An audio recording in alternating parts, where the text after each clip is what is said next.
Bistado na ang panloloko ni Paulo at Thea, walang lihim na hindi mabubunyag ang katotohanan na sumambulat kay Marge ang siyang maging mitya sa paghihiwalay nilang dalawa.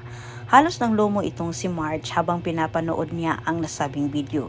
Hindi sukat akalain ni Marge na ang kapatid pa lang niya ang tulay para makuha niya ang sagot sa kanyang hinala dito kay Paulo.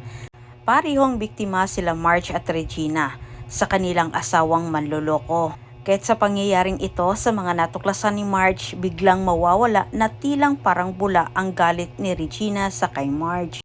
Samantala, nagmamadaling pinuntahan ni Marge ang kanyang asawa kasama ang kanyang kaibigan si Hannah. Galit na galit at kinumpronta ni Marge ang kanyang asawa. Hindi makapagsalita itong si Paulo kung saan nanggagaling ang galit ng kanyang asawa at nang tinatanong naman siya ni Marge kung silang dalawa ni Thea ay may relasyon, iginiit naman ito ni Paulo na wala umanong basihan ang paratang ni Marge.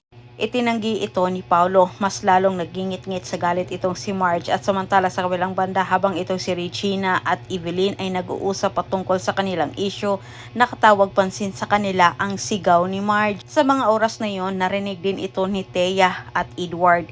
Pero si Thea, batid na niya kung ano ang dahilan sa pag-aaway ng dalawa. Umiiwas itong si Thea na puntahan ang mag-asawa dahil sigurado siya na kumprontahin sila ni Marge. Nang dumating itong si Greg at magulang nila, hindi nagdadalawang isip itong si Marge na ipanood sa mga ito ang video na nakuha ni Jobert.